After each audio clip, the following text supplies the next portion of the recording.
You're very welcome to another episode of the Scaling Your Business podcast. For this episode, I am joined by Barry McCarthy, the CEO of Assure Hedge. Barry, you're very welcome to the show. Hi, Rian. Thanks for having me. Great to be here. It's great to have you, man. Typical fashion of the show, first couple of minutes getting to know you so the guests can understand who you are, where you came from, all those interesting insights, and then we'll jump into the main part of the podcast. But from doing some research on you, I know that you went to St. Declan's, CBS, and Cabra. I'm assuming you grew up around that area as well. If I'm wrong, you can correct me. But going off that assumption, what was life like growing up? Any favorite standout memories, hobbies that you enjoyed while growing up? Yeah, I did go to school in St. Declan's, in secondary, but I grew up in Castleknock, which is pretty close to Cabra, and my parents are from the country, Kerry and Wexford. Big family, 6 kids in the family, so never a dull moment, and lots going on. I guess I got the entrepreneurial bug at a very young age, doing paper rounds and then recruiting the army of little brothers I have to deliver the papers around the neighborhood, and always had a lot of odd jobs and activities going on. Got into being a lounge boy then at a ridiculously young age, and a barman, so I was always up to something in my younger years. Yeah. You mentioned lounge man and barman. Is a stint in hospitality something that you think everyone should have to go through? I definitely recommend being a barman to get over any sort of shyness that you might have as a teenager in college, because if you can handle a busy bar, you can pretty much handle most things. And it definitely was a good thing for me in terms of dealing with people, especially drunk people. I mean, if you can handle drunk people as well, you're developing a lot of good skills. So I would recommend it. Yeah. The question I like to ask is around impact and influence. What I mean by that is people can usually point to 3, 4, 5 people that had a massive impact on them in their early days. I think young Barry, that has helped you become the person you are today. Teacher, close friend, family member. Does any one person spring to mind for you? I guess an early, on the business side, an early influencer was my BizOrg teacher. I don't think it's called that anymore. Business teacher, basically, in St. Declan's. And I guess I wasn't a brilliant student in secondary school, and once I started doing business and economics and stuff like that, it really fascinated me. But I got to thank a teacher, John Caffrey. He was a football player in the Dublin team as well, All-Ireland medal winner, but he really just brought the whole business to life. Never needed a textbook. One of those teachers that literally just ran the class, just giving examples and stories, and he kind of got me fired up about business as a subject, and I think probably everyone has a teacher, at least one teacher like that their passion kind of gets you sucked in and gets you really enthused about a subject. And that led me to want to go on and do business in college and economics, which I ended up doing. Awesome. Also, I used to read a lot of biographies as a teenager, and I remember reading Richard Branson's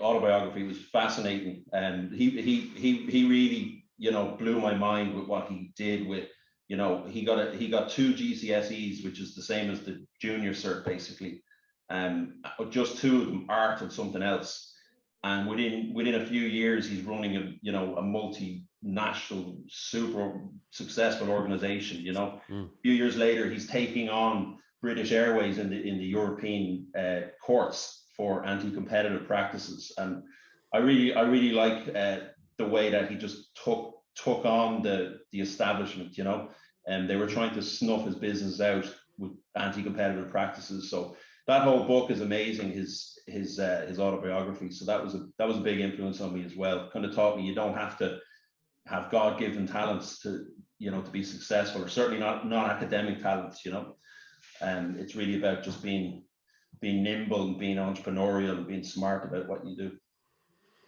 Agreed. I will link Richard's autobiography book below in the comment section or wherever you're listening or watching this. I'll also link your LinkedIn account and your company as well, which we're going to touch on in a few minutes. what better time actually to probably jump in then now? I'd like to rewind the clock to the year 2001. You spent 6.5 years as a futures trader between Geneva, Ireland financial trading, and then in Gibraltar at Merex Spectron. I hope I pronounced that correct. Before you founded Blue Water Financials with a business partner in Singapore. So lots of traveling there. In that almost 7-year period, the question I have is, what skills do you think that you improved? Perhaps one or two skills that you weren't so great at in your early days, but you knew were crucial to improve on as you moved into that co-founder leadership role. Yeah, well, I mean, yeah, you covered a lot there. I mean, I got into trading. I got a real passion for day trading in futures, and I picked that up when I was doing a J1 in Chicago, and I saw the futures floors with all the guys with the mad jackets trading places, the movie. It was actually exactly like that, and I just looked at the floor one day, like 2,000 people, the energy, just billions that were going around there, and I was completely hooked. I wanted to get into that. But the markets started to change and they went digital then. So I never got to be on the trading floors, but I did set up as a day trader. And that means that I was given money by a firm to basically make bets on the market, all the time. And it was just brilliant. It was just heaven, actually. Best, it's the best job in the world if you're good at it, but it is tough. So the learning there was really about discipline, which I guess a lot of people lack, and the discipline to stick to rules and stick to good routines and good trading practices. It's very, very hard. Most people fail at it. The transition then into actually managing was a big change for me. So it's a hell of a lot different when you're in your 20s and you go in front of your 9 screens and you try to make money every day and you get out. Managing a business is hard, and I ended up hiring about 20, maybe at one time I had up to 30 traders of my own. So I was training them, backing them with my own capital, and then doing a profit share with them. But the effect of that was it melted my head, actually, because I was not used to it. I hadn't got those skills. I just assumed that it was easy, and management skills in terms of managing a team. So it set my own trading back massively, really, really badly, and I had to really just focus on managing a team and growing a team. And I moved out to Singapore then in about 2008, and setting up Blue Water Financials with a business partner. We got in partnership with a big bank there called UOB. So they're like the AIB Bank of Ireland of Singapore, basically. And we did a JV with them. But yeah, I had underestimated my own management abilities. I hadn't really developed them, because I hadn't been in normal company backgrounds. I didn't know how to do a presentation. I didn't know how to think something and not say it. And this was really, really tough for me to be. Trading floors are very brutal places. It's either you make money or you're out, and there's no politics. There's no thinking about feelings, and there's no real anything except what's in front of you that day, in the markets. And so I realized I lacked a lot of the skills. I had to develop them then pretty rapidly, in order to manage people. And that was a challenge, when I guess I was 28, 29, and I just had no office skills at all, per se, no background working in teams, anything like that. So that was that was a wake-up call, basically. Where did you go to when you recognized that there was the skill set of management that you needed to improve on? Was there books, podcasts, courses, mentors? Like, once you recognized that, what action did you take?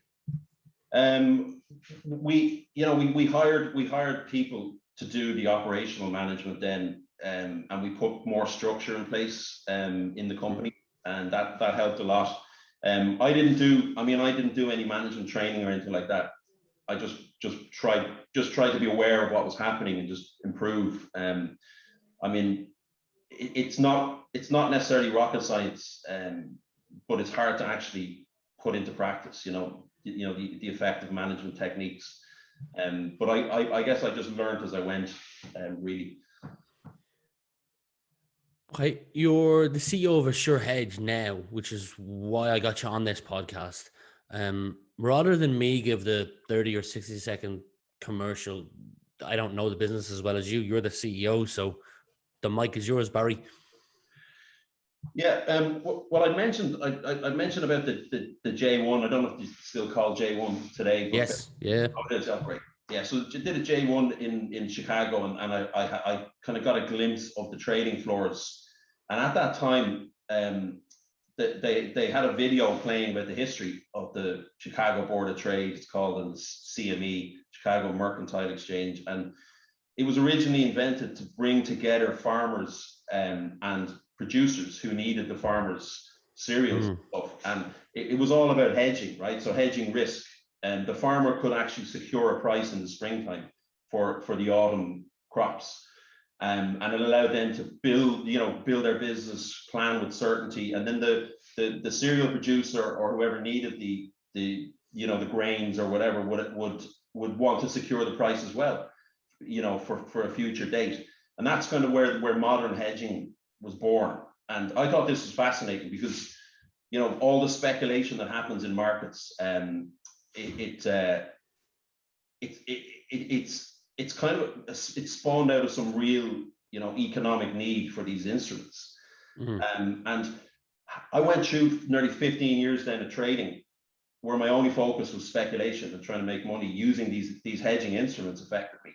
And then I thought to myself, like, why does an everyday business, not hedge their risks? Believe it or not, 70% of all SMEs with currency risk don't do any risk management or hedging. So they don't do any insurance. And then I thought, oh my God, I must be onto something huge here, because AssureHedge was born out of the need to bring back those products, the original reason for them to exist, but to digitally and in a very innovative way, give them back to the small business so that they can, if they win a contract in Canada for $2 million, they can actually secure the rate or insure against the FX rate. So now you can grow your business internationally without worrying about getting hammered on a, highly unpredictable currency movement. And so that was the background to AssureHedge. Today, 6 years later since I started it, we've raised 9 million euros in investments, and we've got a funding facility of 10 million, and we got the team up to 27 people across 3 countries now, and we got European investment regulation and payments regulation. We're now applying for an e-money regulation, so we're really growing rapidly now. And although it took a couple of years longer than I had hoped for, we're finally getting there. And yeah, we've got really ambitious plans now for next year, and really aggressive growth plans. And hopefully in a couple of years we'll be all over the world and be the fintech that is leading the charge for digitization of hedging and mass market hedging for everybody. So if I understood this correctly, because I watched a 6 or 7 minute talk that you gave on YouTube the other night when I was doing research, and I had heard you mention the cattle story there as well. And you said that up to 70% of businesses globally with FX risk do nothing to protect themselves. FX risk is essentially the risk of not getting the value for your money that you secure the deal at that particular time. I'm trying to understand it in layman terms. Yeah, I'll give you a straightforward example that actually happened a couple of years ago. Mushroom producers, right? Ireland produce a lot of mushrooms, right? More than any other country in the world.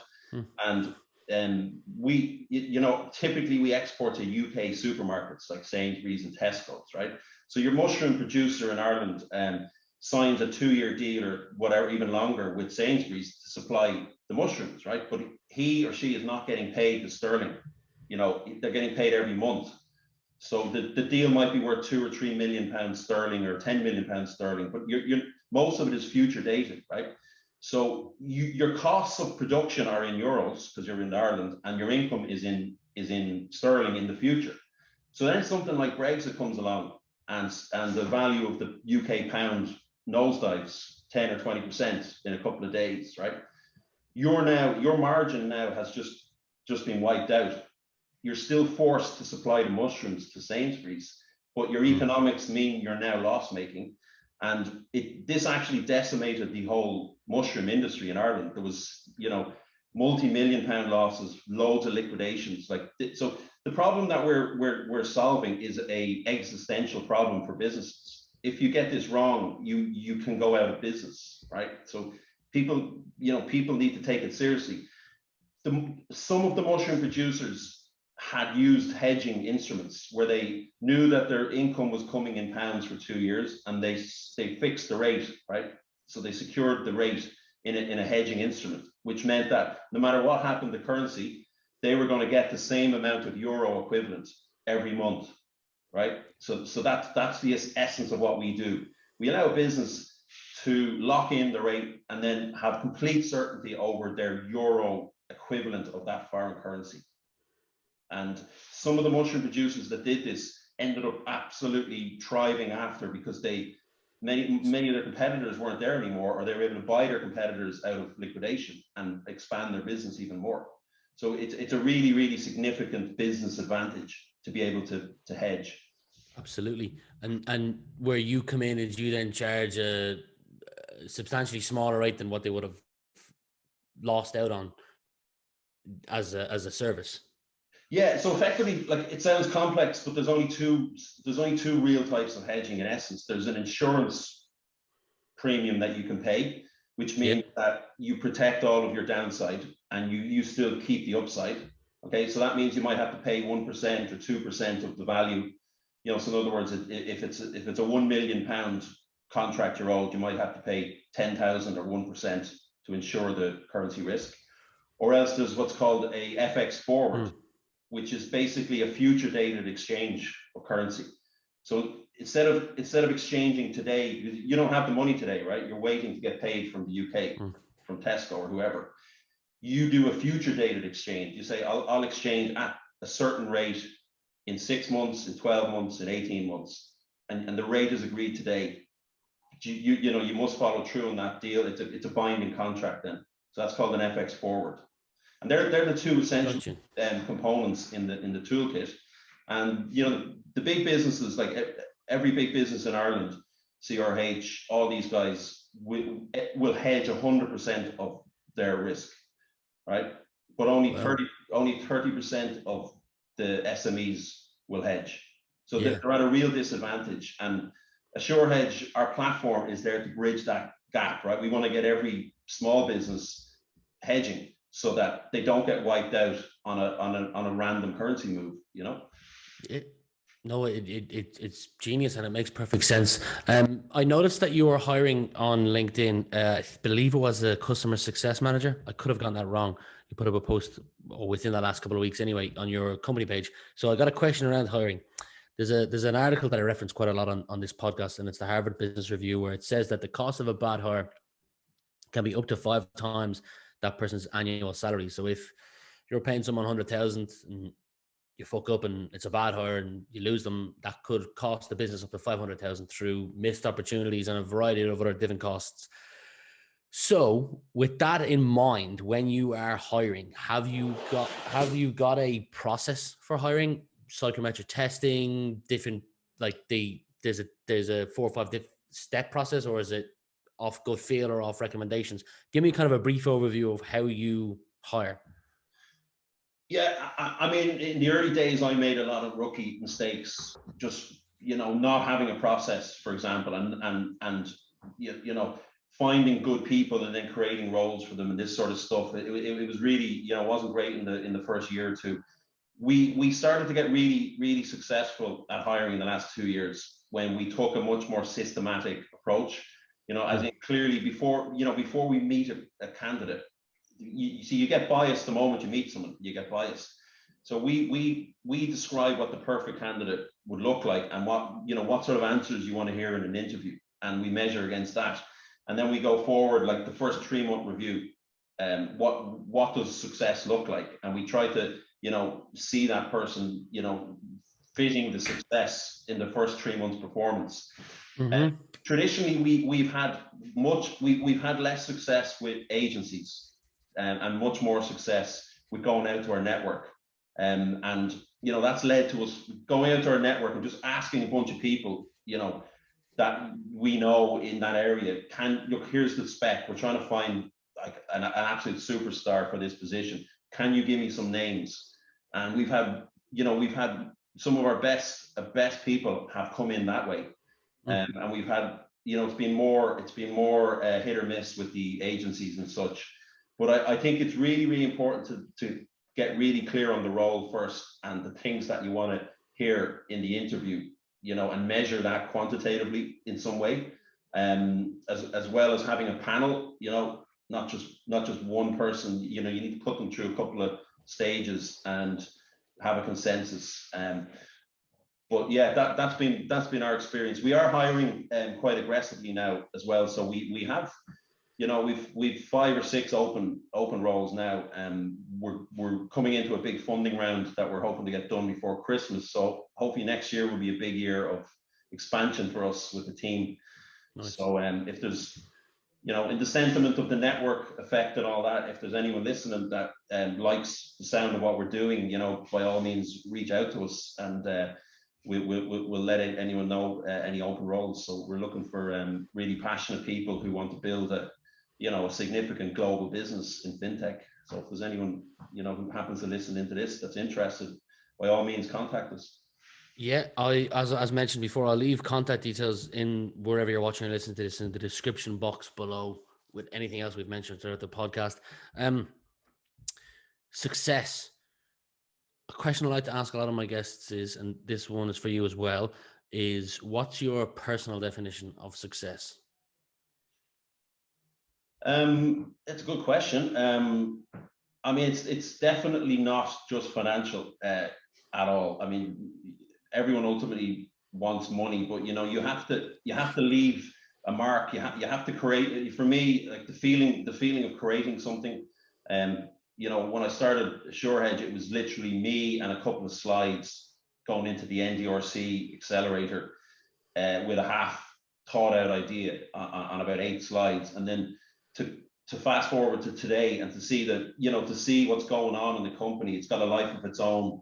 It's, people are excited. We're growing rapidly. It's in a way, it's an autonomous organization now, away from the original kind of, founding team. It's a real company. It's growing with a life of its own. If I'm hit by a bus, it's going to continue its path towards success, and that to me is both scary, but it's also brilliant because I've achieved what I set out to do, to build a company, not just around people, but a company with a life of its own.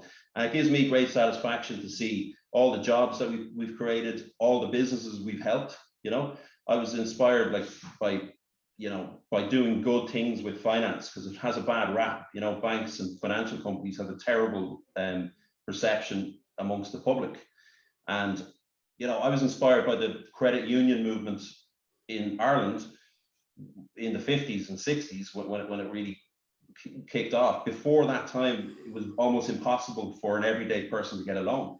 A farmer couldn't get a loan. A regular person couldn't get a loan. You had to fit a very narrow definition to get a bank loan. And credit union movement really opened up lending to people who needed it, and allowed critical finance to get in the hands of people who needed it, and to grow businesses and to get essential loans.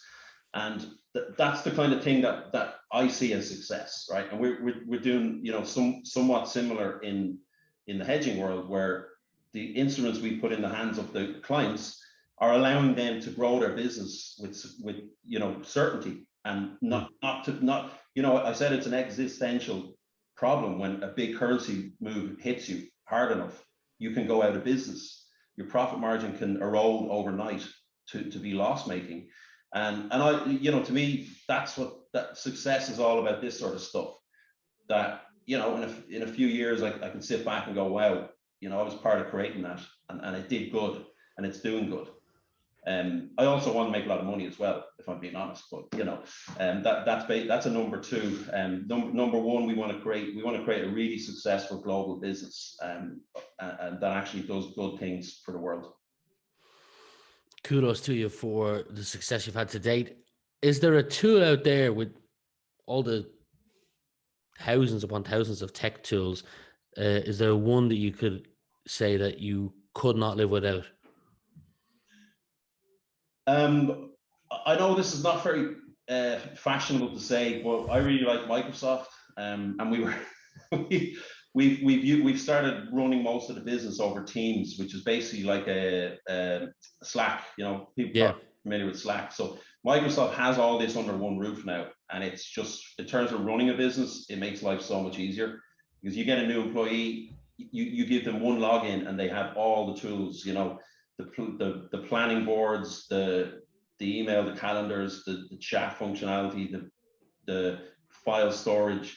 There's about 8 or 10 like really good tools they have in Office 365. So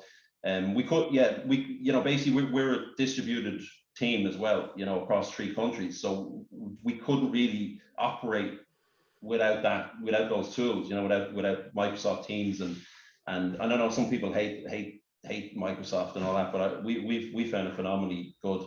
It's just so easy to use. It's all interconnected, and the Teams chat thing is great. If you use it properly, it's really, really effective. It almost eliminates the need for emails internally, so it's really good. If anything, it reduces emails. That's a positive. Final question for you, Barry, is if you were the decision maker in adding a mandatory subject to the secondary school curriculum, what would it be and why? I would have to say computer programming would be phenomenally useful for everybody. Not just for people, not just if you want to get into computer programming, but I think the skill of thinking logically, the stuff you learn from doing basic coding is a skill you can apply to anything, any walk of life. So I definitely think that some more attention needs to be put on training people at the school level in all aspects of how to use computers, but also the programming side is a great discipline to have. And not that I'm a programmer, but I have done some of it in terms of building trading algorithms with teams. And once you get into it, it does develop some really, really excellent skills in logical thinking and the ability to organize data. So working with data would be part of that as well. Understanding how data works and how to embed that into algorithms or logical programming routines. It would be really great to see that. So Coder Dojo and these sort of groups are doing great things. They're here in Dogpatch Labs, where we're based actually. So nice. They let kids build mini robots and teach them the basics of programming, and they love it. It's fascinating for them. So I think that would be brilliant to get that into the curriculum in some way. Copy that format. Barry, it's been great spending the last 32 minutes with you, getting to know you a little more about your business as well. I'll leave links to anything mentioned, the hiring, the articles, your company page, your LinkedIn page. But for today, we'll leave it there, and I wish you continued success. Thanks very much, Rian. It was a pleasure to be here. Thanks again.